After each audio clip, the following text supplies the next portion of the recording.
तकलीद का मसला बड़ा अहम मसला है कि हम लोग इमामों की तकलीद यानी पैरवी क्यों करते हैं।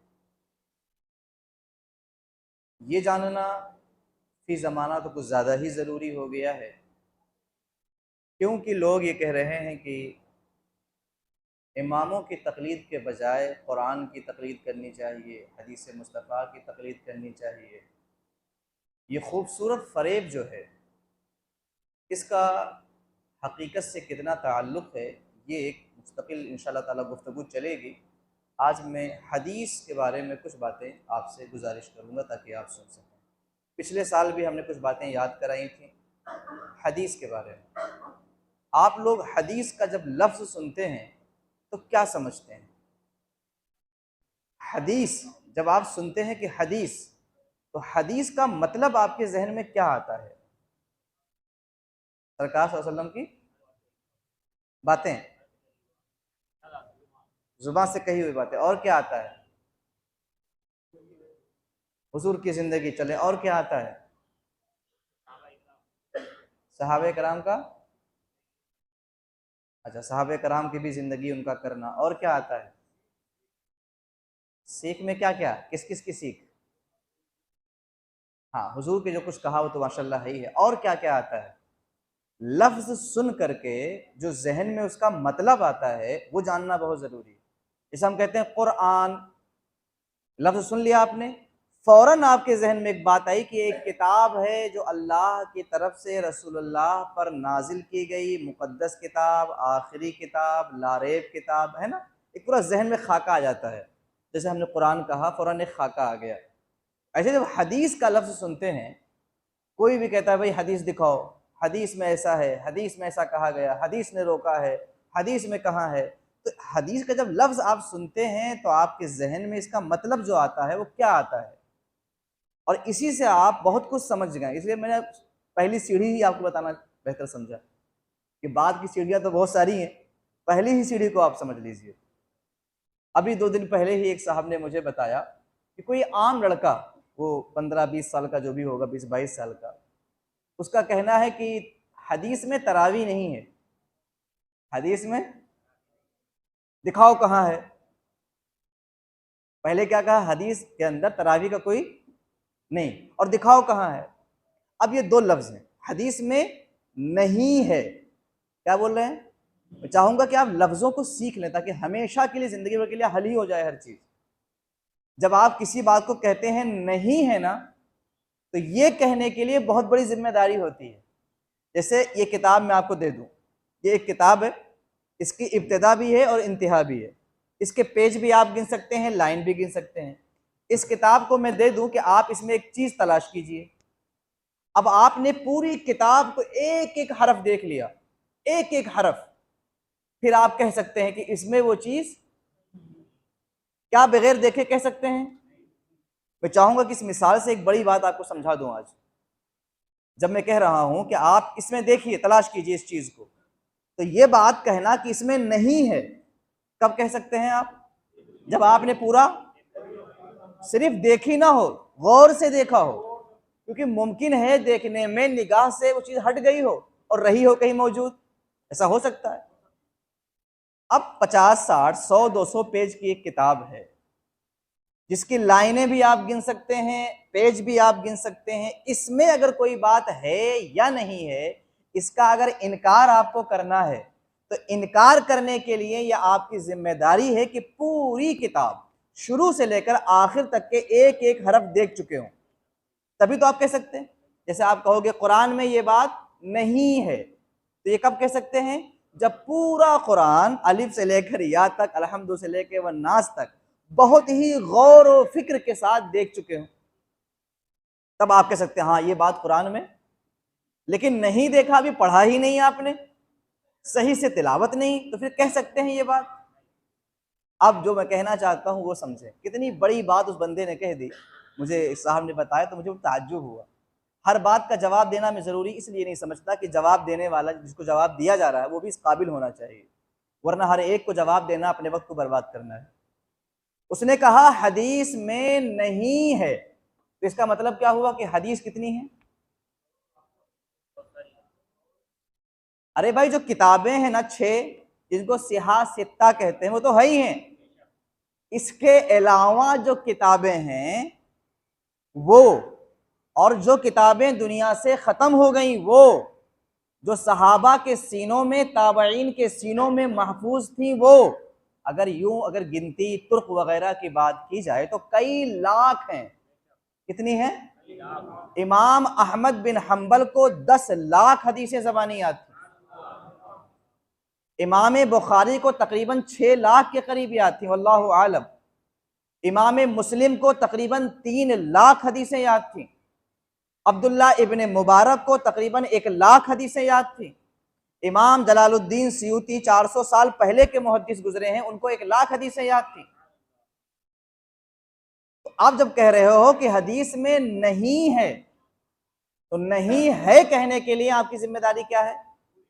कि जितनी किताबें कम से कम मौजूद हैं हदीस की, उतने ही पढ़ लो। मैं कहता हूं उठा के देख नहीं पाओगे आप, हाथों में लोगे तो हाथ दर्द करने लग जाएगा।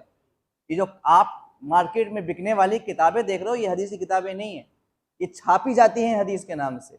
जो बुखारी, मुस्लिम, तिरमिजी और दीगर हदीस की किताबें हैं ना, कई कई जिल्दों में, अगर एक जिल्द में आपके एक हाथ में दे दो ना, तो 10 मिनट के अंदर आपका हाथ दर्द करने लगेगा। जो असल है, बताना सिर्फ ये है कि आप क्या बोल रहे हैं, कम से कम तौल तो लीजिए। लाखों अहदीस हैं, तो क्या इन लाखों में आपने तलाश कर लिया? और नहीं किया तो आपको यह कहने का हक किसने दे दिया कि हदीस में नहीं है? आज इस तरह से फरेब दिया जा रहा है और बड़ी जल्दी से लोग फरेब के शिकार भी हो जा रहे हैं। मुझे हैरत होती है।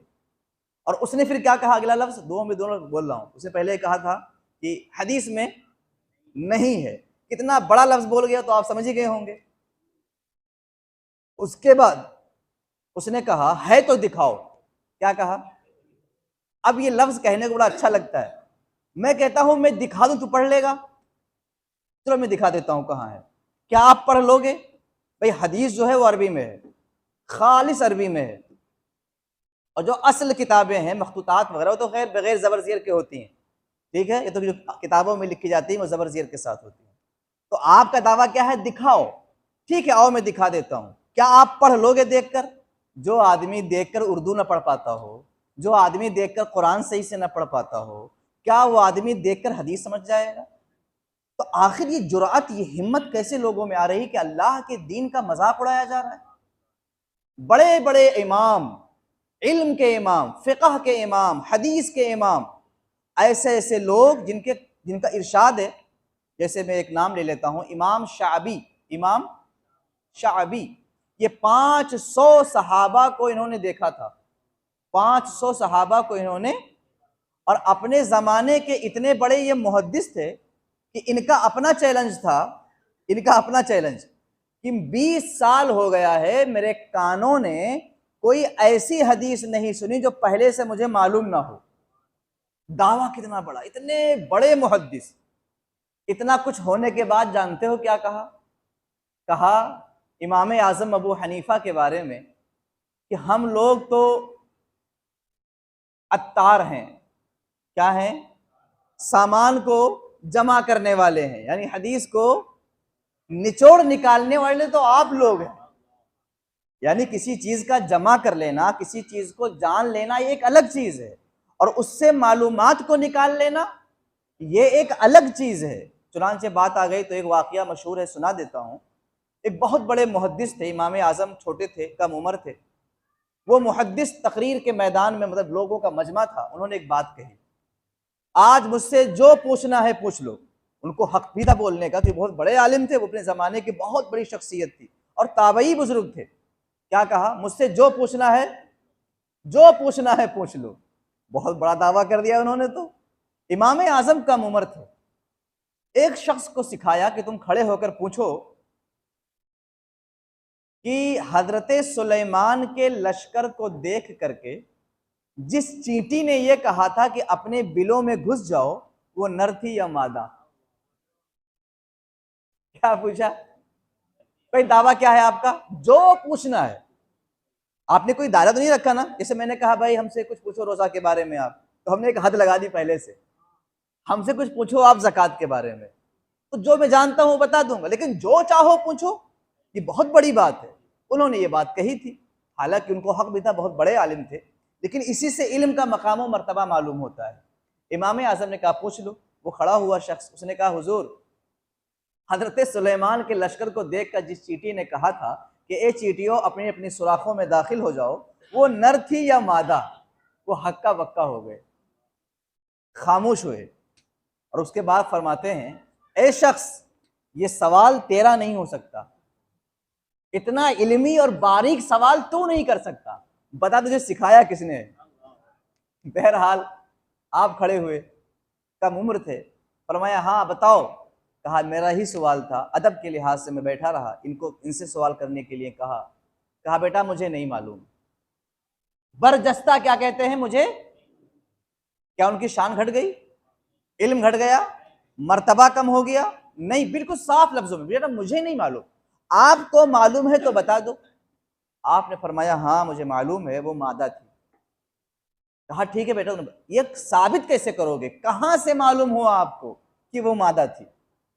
कितनी बारीक बात थी भाई, मैं कह दूं कुछ ये अलग बात है, लेकिन उसको साबित भी तो करना पड़ेगा कि कैसे मालूम हुआ आपको ये चीज। तो उन्होंने पूछा कि आप बताइए ये कैसे मालूम हुआ कि वो मादा थी? फरमाया अरबी जुबान में मुजक्कर के लिए काला आता है और मुअन्नस के लिए कालत आता है, यहाँ पर कालत नमलतुन या अय्युहन नमलुद खुलू मसाकिनकुम है, जिससे साबित हो रहा है कि वो नर नहीं बल्कि मादा थी। हैरान हो गए देख करके। बहरहाल गुफ्तगू आ गई तो मैं कुछ बातें और बता देता हूँ आपको। हजरत मौला अली अल्हम्दुलिल्लाह, अल्लाह ने बेपनाह इल्म अता फरमाया था, रसूलुल्लाह सल्लल्लाहु अलैहि वसल्लम की बारगाह से सीखा था, बहुत सीखा था, इतना सीखा था कि हमारी अक्ल की वहां तक रसाई नहीं है, फिक्र की रसाई नहीं है, हम उनको समेट क्या बोल भी नहीं सकते। बहरहाल मौलाए कायनात ने से एक मरतबा मिंबर पे सवाल हुआ, यानी कि आप वाज कर रहे थे और दरमियाने वाज किसी ने सवाल कर लिया, बरजस्ता आपने फरमाया मुझे नहीं मालूम। क्या फरमाया? मुझे। तो क्या इससे इल्म घट जाएगा, शान घट जाएगी, मकाम व मर्तबा? नहीं, क्योंकि इल्म एक ऐसी चीज ही का नाम है कि हजारों बातें मुझे नहीं आपको मालूम है, हर एक को ऐसी बातें मालूम होंगी जो मुझे नहीं मालूम होंगी, और जो मुझे मालूम हो आपको नहीं मालूम। तो इल्म का दायरा बहुत बड़ा है। तो ये कह देना, अगर कोई आप मुझसे सवाल करें या कोई किसी से सवाल करे कि भाई ये बताइए, मुझे नहीं मालूम है, तो ये कह देने से ना इल्म घटेगा ना शान घटेगी, बल्कि अल्लाह ताला के रसूल जनाब मुहम्मदुर रसूलुल्लाह सल्लल्लाहु अलैहि वसल्लम के फरामीन में से है कि ला इल्मी भी एक इल्म है, ला इल्मी भी एक इल्म है, यानी बहुत बड़ा इल्म है ये। जब आदमी ये कह देता है मुझे नहीं मालूम, तो उसका दिल मुतमईन हो जाता है, और अगर झूठ बोल दे तो तन्हाई में भी उसका दिल अंदर से बुढ़े करे, यार मैंने क्यों खाम खा बोल दिया, ना बोला तो क्या कहता है मेरा खाम खा बोल दिया। तो आप सोचे कि ला इल्मी एक बहुत बड़ा इल्म है, और अकाबरीन से ये साबित है कि वो बरजस्ता इसका इजहार करते थे। हमारे जमाने में सब उल्टा हो गया, जो बिल्कुल ला इल्म है वो बहुत बड़ा आलिम है। देखे ना, हदीस में तरावी नहीं है, और है तो दिखाओ। अच्छा एक बात बताइए, मैं कहता हूं दलील एक अलग चीज है। 1400 साल से जो उम्मत करती आई, ये सब के सब हदीस नहीं जानते थे? ये 18-20 साल के लड़के मिर्जा इंजीनियर को, जावेद गामदी को सुन करके ये हदीस जान गए। हदीस को इन्होंने याद किया कि जिनको 10-10 लाख हदीसें याद थी वो हदीस जानते थे। आप भी इन चीजों पे गौर किया करें, सोचा करें कि आखिर गुमराही आती कैसे है। बहरहाल ये एक चीज आ गई। अब दूसरी चीज बताता हूं आपको। अभी जल्दी एक साहब ने मुझे बताया कि एक शख्स ने बताया कि यहूदियों ने जो है लाल बछड़ा ज़िबा करने की तैयारी कर ली है, वीडियो वगैरह चल रही है, और इसका मतलब दज्जाल आने वाला है। मैं कुछ दिन पहले इसी मस्जिद में आपको बता चुका हूँ कि जो अकीदे की बुनियादी चीज़ है ना, मेरी निगाह के सामने अगर आज चांद फट जाए, सूरज गिर जाए, इसके बावजूद हमें यकीन है क़यामत अभी नहीं आएगी। इसलिए कि अल्लाह के रसूल ने जो निशानियां बताई हैं, उस निशानी के जाहिर होने से पहले क़यामत आ ही नहीं सकती। ये यकीन होना चाहिए, और इतना पुख्ता यकीन कि पूरी दुनिया अगर एक तरफ हो जाए और आप अकेले हों, तो इस अकेले में भी इतना यकीन हो कि अभी क़यामत नहीं आएगी। जो निशानियां हैं, जो अलामतें हैं, वो जाहिर होनी चाहिए। अभी लाल बछड़ा, काला बछड़ा, इससे दीन का क्या लेना देना। जब हमारे पैगंबर जनाब मोहम्मद रसूलुल्लाह ने बता दिया कि इमाम महदी आएंगे, इमाम महदी आएंगे, रोम को फतह करेंगे, ना अभी इमाम महदी आए, ना अभी रोम फतह हुआ, ना अभी सारे मसाइल, दज्जाल कहां से आ जाएगा? दज्जाल तो उसके बाद आएगा ना। तो ये कितना बड़ा फरेब है कि जो आपके ईमान और अकीदे के साथ खेला जा रहा है, और बड़ी जल्दी हमारे लोग टीवी और एंकरों की बातों को कबूल कर लेते हैं। ये आपको हल्का लगता है, पर मुझे इतना भारी लगता है कि अगर आपने माआज़ अल्लाह इस तरह की चीजों पर यकीन कर लिया तो ईमान चला जाएगा। आप इसे मामूली ना समझें। जो अल्लाह के रसूल ने बताया कि ऐसा होगा, फिर ये होगा, तो अब हमें इतना यकीन है कि ऐसा होकर ही रहेगा। पूरी दुनिया कहती रहे, उससे कोई फर्क नहीं पड़ेगा। पूरी दुनिया के उलमा कह दे तो भी यकीन हमें नहीं आएगा। अल्लाह के रसूल सल्लल्लाहु अलैहि वसल्लम का इरशाद आखिरी इरशाद है। वो अल्लाह की तरफ से नाइब हैं। उन्होंने जो अलामत, जो निशानियां बताई हैं, जब तक वो जाहिर नहीं होंगी, दूसरी निशानी जाहिर। जैसे कोई कहे याजूज माजूज आ गए, मैं कहूंगा ये सरी और सफेद झूठ है। वो कहेगा भाई झूठ कैसे है? मैं कहूंगा साफ सुथरी बात है। जब अल्लाह के नबी ने फरमाया कि पहले पूरी दुनिया में कुफ्र होगा, क्या होगा? एक वक्त आएगा कि इस्लाम पूरी दुनिया से, इस्लामी ममलकत खत्म हो जाएगी। अभी खत्म हुई नहीं हुई। एक मैदान, चटियल मैदान में लश्कर धंस जाएगा, धंस गया। काबा का तवाफ करते करते हजरत महदी को लोग पहचान लेंगे, पहचान लिया, मतलब बता रहा हूं कितना फासला है, अभी आप देखते जाइए। फिर उसके बाद दज्जाल का निकलना, ईसा अलैहिस्सलाम का आना, फिर उसके बाद याजूज आएगा। तो जब ये चीजें अभी नहीं हुई तो ये कैसे हो सकती हैं?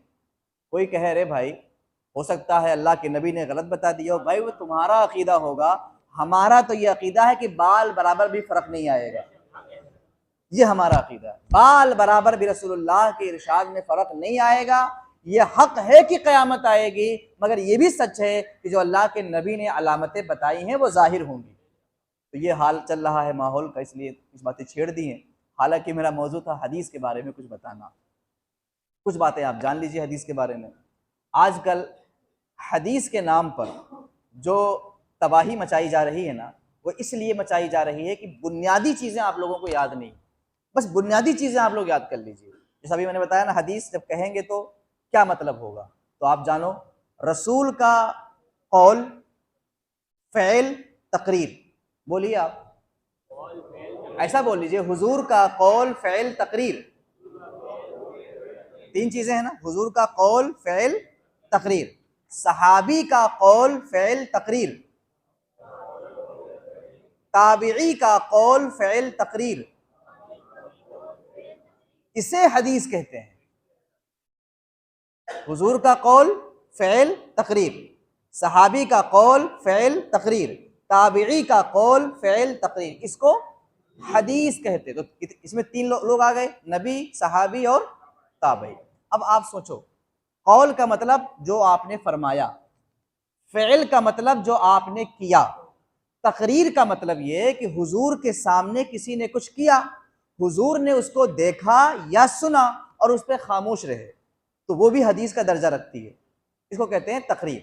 अब सहाबी का कौल, जो सहाबी ने कहा, सहाबी ने जो किया, और सहाबी के सामने किसी ने कुछ किया और सहाबी ने उसको देखा या सुना और उस पर खामोश रहे, नकीर न फरमाया, रद्द न फरमाया, रोका नहीं, तो वो भी हदीस का दर्जा। ऐसे ही ताबई का। अब आप सोचें, अल्लाह के रसूल ने पूरी जिंदगी में कितनी बातें कही होंगी? 100-200 बातें कही होंगी, 1000-2000, 500, 10-20 हज़ार। सोचा करें आप, ताकि इससे क्या होगा ना कि धोखे से बच जाएंगे। भाई बात को हदीस कहते हैं। जो कुछ हुजूर ने कहा, घर में कहा, बाहर कहा, मजमे में कहा, मस्जिद में कहा, लोगों के बीच में कहा, जंग में कहा, सफर में कहा, खुशी में कहा, नाराजगी में कहा, कहीं भी कहा, वो सब हदीस है। वो सब, हत्ता कि अगर रसूलुल्लाह ने मजाक किया, किसी से मजाक में कुछ कहा, तो वो भी हदीस है।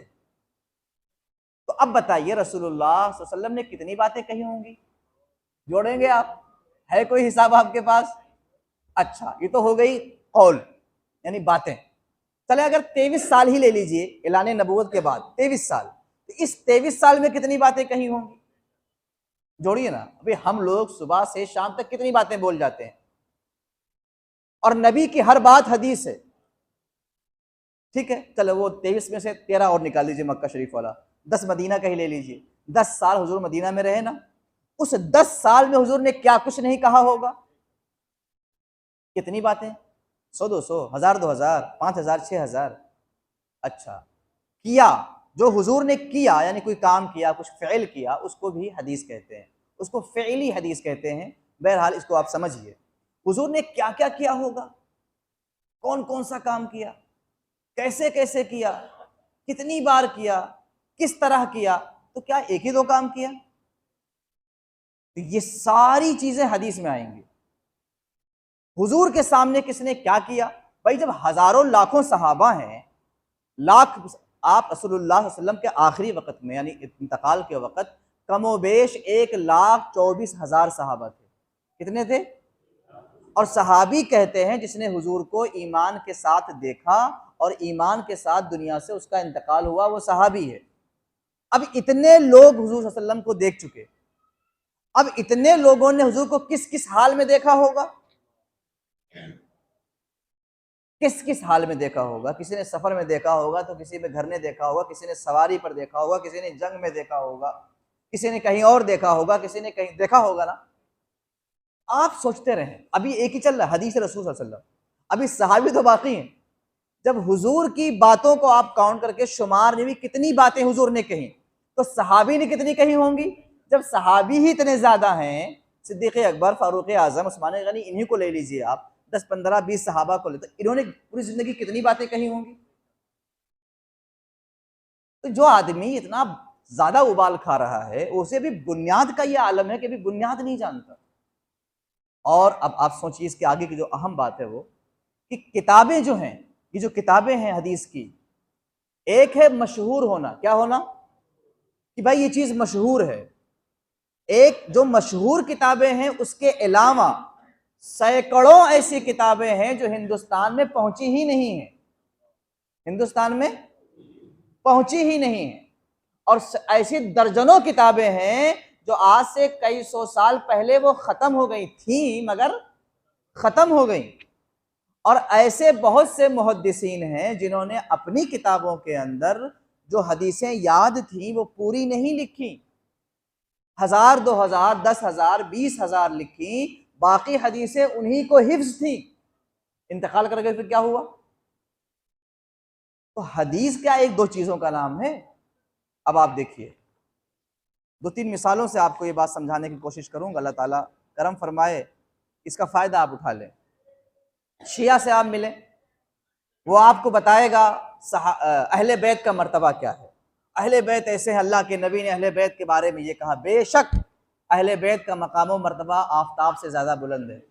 इसका इसका इनकार कौन कर सकता है? मगर वो एक चीज को फोकस करेगा, अहले बैत और सिर्फ अहले बैत, और वो उन तमाम हदीसों को बयान करेगा जो अहले बैत के बारे में हैं। मिसाल के तौर पर एक हदीस मशहूर है, तरक्तु फीकुमुस सक़लैनि किताबल्लाहि व इतरती, अल्लाह के रसूल ने कहा कि मैं तुम्हारे बीच दो भारी चीजें छोड़ के जा रहा हूं, कुरान और अपनी अहले बैत। इन दोनों को अगर थामे रहोगे तो कभी गुमराह। बेशक ये बात सच है, अल्लाह के रसूल ने कही है, इसमें कोई दो राय नहीं। अब जब ये शिया से आप सुनेंगे ना, जानते क्या सुनेंगे? देखा अल्लाह के नबी ने क्या कहा, कुरान और अहले बैत, इनको दोनों को थामे रहो, कभी गुमराह नहीं होंगे। लोगों ने अहले बैत को छोड़ दिया, सहाबा करने लग गए, गुमराह हो गए। हालांकि हदीस में तो ऐसा है कि कुरान और अहले बैत को थामे रहोगे तो गुमराह नहीं, हदीस में ऐसा है। लेकिन साहब जिस रसूल की जुबान से ये बात निकली है ना, उसी रसूल की जुबान से ये बात भी निकली है, क्या? तरक्तु फीकुमुल अमरैनी किताबल्लाहि व सुन्नता नबिय्यिही, मैं तुम्हारे बीच दो चीजें छोड़ के जा रहा हूं, अल्लाह की किताब और अपनी सुन्नत। वहां क्या बोले थे आप? अहले बैत और कुरान। यहां क्या बोला आपने? कुरान और सुन्नत, दो हो गया जी। अब कोई खारजी से आप जब मिलेंगे, जो खारजी होगा, जो अहले बैत को नहीं मानता होगा, वो आपको कहेगा अरे अहले बैत को बिल्कुल नहीं मानना, वो कुरान हदीस में है, तरक्तु फीकुमुल अमरैनि किताबल्लाहि व सुन्नता नबिय्यिही। लिहाजा अहले बैत की क्या जरूरत, यानी वो एक छुपा रहा है, एक हदीस बयान के तो एक छुपा रहा है। अहले सुन्नत की पहचान तो यही है ना कि जो हदीसें अहले बैत की शान में हैं उसे भी बताया जाए, जो सहाबा की शान में है उसे भी बताया जाए। इस वजह दोनों बातें हैं। अब तीसरी बात सुनिए, अल्लाह के रसूल ने फरमाया, अल्लाह के नबी का इरशाद कि इक्तदू बिल्लज़ैनी मिन बअदी अबी बकरी व उमर, मेरे बाद अबू बकर उमर की पैरवी करना। क्या फरमाया? मेरे बाद अबू बकर और उमर की। अच्छा, हुजूर ने पहले क्या कहा था? कुरान और अहले बैत, कुरान और सुन्नत। फिर फरमाया मेरे बाद अबू बकर और उमर की। तीन बातें हो गई ना। अल्लाह के नबी ने और भी फरमाया, अलैकुम बिसुन्नती व सुन्नति खुलफाए राशिदीन, तुम पर मेरी सुन्नत और खुलफाए राशिदीन की सुन्नत लाजिम है, यानी मेरे तरीके पर चलना और खुलफाए राशिदीन के तरीके पर चलना तुम पर जरूर। कितनी बातें हो गई? चार। जी आगे भी फरमाया, मा अना अलैहि व असहाबी, जन्नती गिरोह वो है जो मेरे और मेरे सहाबा के रास्ते पर चलेगा। कितनी बातें हो गई? और ये सब कहाँ है? ये सब हदीस में है। तो अब होता क्या है जानते हैं? आपके सामने आपके कानों को एक ही बात सुनाई जाती है बार बार, और दूसरी बात को सिरे से छुपाया जाता है। नतीजा ये होता है कि जब सुनते सुनते आपको आदत हो जाती है तो आप ये समझते हैं कि बस यही है, इसके अलावा कुछ भी नहीं है। उसकी और मिसाल देता हूं आपको, खैर अभी कई हदीसें बाकी हैं। एक मिसाल और ले लो बिदअत के बारे में। कुल्लु बिदअतिन ज़लाला, हर बिदअत गुमराही है। हर बिदअत, हदीस में है ऐसा, हर बिदअत गुमराही है, अल्लाह के नबी ने फरमाया। अब इसको इतना ज्यादा पढ़ा जाता है कि सुनते सुनते कान आदी हो गए, हर बिदअत। लेकिन बताने वाला ये नहीं बताएगा कि अल्लाह के रसूल ने यह भी तो कहा है कि मन सन्ना फिल इस्लामी सुन्नतन हसनतन फलहु अजरुहा व अजरु मन अमिल बिहा बादा। अल्लाह के रसूल ने कहा कि जिसने इस्लाम में अच्छा तरीका निकाला उसे उसका अजर मिलेगा, और जो उस पर अमल करेगा उसको भी उसका अजर मिलेगा। तो एक वाली हदीस तो बताई गई कि हर बिदअत यानी हर नया काम गुमराही है, लेकिन ये नहीं बताया गया कि उसी नबी ने यह भी तो कहा कि अगर किसी ने नया काम निकाला है और वो अच्छा काम है तो सवाब मिलेगा। ये बात कसरत से बयान नहीं की गई। फिर एक हदीस और इस हवाले से है, अल्लाह के रसूल सल्लल्लाहु अलैहि वसल्लम के अजीम सहाबी सैयदना उमर कहते हैं, निअमल बिदअतु हाज़िही, जब उन्होंने तरावीह की जमात कायम करवा दी तो फरमाया ये एक नई बिदअत है और अच्छी बिदअत है। क्या फरमाया? अच्छा, बड़े बड़े सहाबा थे, किसी ने इनकार नहीं किया, क्योंकि सहाबा भी जानते थे कि हजरत उमर कुरान और हदीस के जानने वाले खूब हैं। तो एक हदीस को इतना ज्यादा बयान किया गया कि जो उस मौजू की दूसरी हदीस से थी सारी पर्दे में चली गई और आदमी को हो गई आदत। जैसे मिसाल ले लीजिए और आगे की एक हदीस पाक है कि जन्नत के सरदार अल हसन वल हुसैन सय्यदा शबाब अहलिल जन्नह, हसन और हुसैन जन्नती जवानों के सरदार हैं, बेशक हैं, 100% हैं, इसमें कोई इनकार नहीं। मगर अल्हम्दुलिल्लाह इस चीज को गलत तरीके से सुन्नी कभी नहीं पेश करते। अब ये अगर शिया पेश करेगा तो क्या इस तरह से इतना फोकस करेगा कि भाई हसनो हुसैन जन्नती जवानों के सरदार। अब जो हसनो हुसैन के अब्बा से जंग करे वो कहा की बात कहा लाके फिट कर दिया।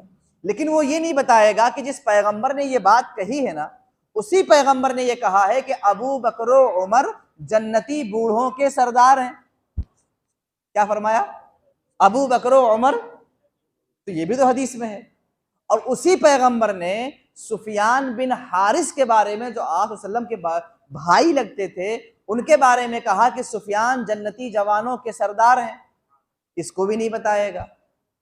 हजरत जुलेबैब नाम के एक सहाबी थे, हुजूर ने उनको भी कहा कि जन्नतियों के सरदार हैं। ये हदीस भी नहीं बताएगा। यानी एक को इतना ज्यादा फोकस करना कि बाकी सारी चीजें छुप जाएं और गुमराह करना आसान हो जाए। एक तरीका और बता देता, चूंकि बातें बड़ी लंबी इसमें है। मौला अली रजी अल्लाह ताला अन्हु का जिक्र खैर होगा तो फोकस क्या करेंगे? अली का जिक्र करना इबादत है, बेशक 100% इबादत है। इसका इनकार कौन कर सकता है? कौन है जालिम? कोई खारजी होगा जो मौला अली की के जिक्र की और उनकी फजीलत का इनकार करेगा। अल्हम्दुलिल्लाह कल ही हम मौला अली का जिक्र मनाने वाले हैं, है ना। मगर हम वो फोकस कर रहे हैं कि लोग चाल कैसे चलते हैं, ऐसे फितनों के दौर में आप बचोगे कैसे। क्या बताया, मौला अली का जिक्र करना इबादत है, बेशक इबादत है, हदीस में है, सच है। लेकिन ये बात बताने वाले ने और बातें क्यों नहीं बताई कि अल्लाह के रसूल सल्लल्लाहु अलैहि वसल्लम ने इसी तरह की बात दूसरे सहाबी के बारे में भी कही है। अल्लाह के रसूल ने इसी तरह की बात कुरान के बारे में भी कही। कुरान को देखना, आलिम के चेहरे को देखना, कुरान खाने काबा को देखना, माँ बाप के चेहरे को देखना, है ना, कहा कि नहीं कहा। तो एक बात को इतना फोकस करना और दूसरी बातों को पीछे डाल करके सहाबा को निशाना बनाना, ये एक चाल है। अगर ये आप नहीं समझ पाएंगे तो बहुत दूर निकल जाएंगे। आपको लगेगा कि हमें हदीस मालूम है, लेकिन हकीकत यह है कि हदीस के पर्दे में बहुत दूर चले जाएंगे। मैं चंद चीजें सिर्फ मिसालों पर पेश की हैं। यही हाल कुरान का भी है, यही हाल जैसे हदीस का है ना, ऐसे कुरान का है कि जो आदमी ये जानता है कि हमें गुमराह करना है, माज़अल्लाह उसका गंदा जहनी इस काम के लिए लगा हुआ है, तो वो एक चीज को फोकस करेगा और दूसरी चीज को बिल्कुल बयान नहीं करेगा। मैंने बार बार आपको बताया कि इसी कुरान में कई आयत है जिससे ये साबित है कि गैब का इल्म अल्लाह के सिवा किसी को नहीं, गैब का इल्म अल्लाह के सिवा नहीं है, ये कुरान में है। वइंदहु मफातिहुल गैबि ला यअलमुहा इल्ला हु, गैब का इल्म अल्लाह के अलावा किसी और के पास नहीं। सच्ची बात, 100% सही है, और ये हमारा ईमान है। अगर माज़ अल्लाह जिस तरह का इल्म खुदा के बारे में हम मानते हैं, किसी और के बारे में कोई मान ले तो वो काफिर हो जाएगा। बेशक अल्लाह के अलावा गैब का इल्म किसी के पास नहीं। ये बात इतनी सच है और सही है। मगर अब दुश्मन क्या करेगा कि वो आगे फिट करेगा, देखो हुजूर को भी गैब का इल्म नहीं, क्या कहा, और फिर ये आयत आपको सुना दी। लेकिन जब आपके सामने दूसरी वाली आयत रहेगी जिसमें अल्लाह ने फरमाया कि मैं अपने पसंदीदा रसूलों को गैब अता करता हूं, मैं अपने पसंदीदा रसूलों को गैब देता हूं, अता करता हूं, तब आपके जहन में बात आएगी कि यहां जो बात कही जा रही वो और है और यहां जो कही जा रही वो और है। मगर दिखाया गया एक ही आयत और एक आयत आपसे छुपा ली गई। इस तरह से मुसलमानों के ईमानो अकीदे पर शबखून मारा जा रहा है। बहुत हज़ारों बातें हैं, इंशाअल्लाह अब ये 10 दिन तक चलेंगी यही सारी बातें, ताकि आप कुरान पढ़ते वक्त, हदीस सुनते वक्त जहन में आपके रहें और अपने ईमानो अकीदे को बचा सकें।